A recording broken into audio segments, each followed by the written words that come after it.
And people do criticize you for not wanting to be specific about things. And one of the things that I think a lot of people, maybe the voters who aren't supporting you right now, would love to know is who do you talk to for foreign policy advice? What specific do you talk to? Because I think you might be able to move outside of the percentage that you already have if you were willing to say, it might give people an increased level of confidence if they knew who you're talking to. Well, I can do that, and I'm going to release a list in about 2 weeks, and I'm talking to some of the... Why don't you release it right here, right now? Well, because it just wouldn't be appropriate. Just a couple of names, I want to just explain something to you. I think I know more about foreign policy than anybody running. I think my ideas are better than anybody that's running. I was the one that said we shouldn't go into Iraq because you're going to destabilize the Middle East. I'm the only one running that said that. The only one. There's nobody else. Everyone else said, oh, let's go in and, invade Iraq. And I said, all that's going to happen is Iran is going to take over Iraq, which is exactly what's happening. And on top of that, we have ISIS taking up the oil. So you have Iran, you have ISIS, they're taking over Iraq. As sure as you're sitting there, I was the one that said, don't do it. And I said it loud and clear in 2003. That's in the rearview mirror, though. Well, no, it's not. No, but Martha, that has to do with vision. I said, bomb the oil. Let me go another one. 4 years ago, I said, bomb the oil, bomb the oil, bomb the oil. If they would have listened to me, you wouldn't have ISIS because ISIS became rich because of the oil. Now I'm telling them, go into the banking channels right now because through all sorts of back circuit banking, and nobody knows banking better than I do, tremendous amounts of money is pouring into ISIS. They don't do that because they're politicians. They don't know what they're doing. If they would have listened to me, I also put in Osama bin Laden in the year 2000 before the World Trade Center came down. Osama bin Laden. And one of your colleagues said, that's amazing. Trump wrote about Osama bin Laden before he ripped down the World Trade Center. Who are you worried about now?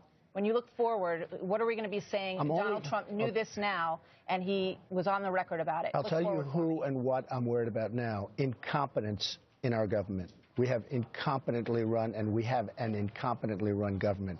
I'm not worried about anybody in particular. I'm worried about our own people and our leaders. If we put in the wrong leaders, that's what I'm most worried about. We have incompetent people. We have some people that are running that I think are terrible. I won't even mention names now, but we have some people that I think are terrible. That's my biggest fear. All right, but not the enemy. I just want to get back to ISIS for just a second and ask you a specific question here, because you've said that we need to do away with ISIS, right? Kayla Mueller was a young woman from Arizona. She was a humanitarian. She was killed.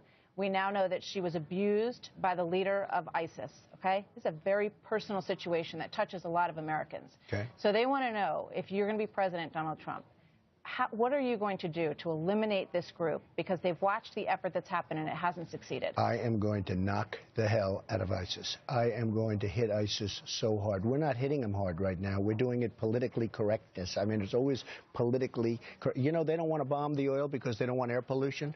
They don't want to disturb our environment. So you would immediately start a bombing campaign? I would hit ISIS so hard, you have to knock them. They're chopping off heads. We're living in medieval times. If you think about it, I grew up, I'm reading about medieval times where they chop off heads. Who ever heard of this? They're chopping off heads. They're chopping off the heads of the Christians in the Middle East.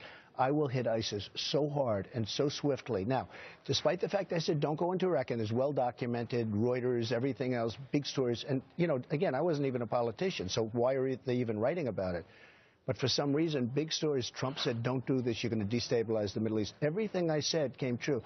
I know more about foreign policy than these characters that get up and want to start World War III, believe me. And anybody that you could name who would lead that fight for you? I have many people. I just don't want to talk about them prior to tonight, and I want to do phase one. I want to give you a chance to do that. No, I understand that. Well, I think I've been very specific. But I think it could help you with people who are not supporters if they heard some names from you in terms of who you actually listen to and whose counsel means something to you. I think people have a lot of respect for my foreign policy, and you know how I've taken my stance on Russia. You've seen what Putin has said about me, and I'm not saying that in a glorious way or anything else. He said very nice things about me. Wouldn't it be nice, frankly, if we got along with Russia, if we got along with other countries and let them do some of the bombing? I love the fact that I would have Russia do a lot of the bombing of ISIS. We have to get rid of ISIS. ISIS is a sick cancer on the world. It's not just us. It's on the world.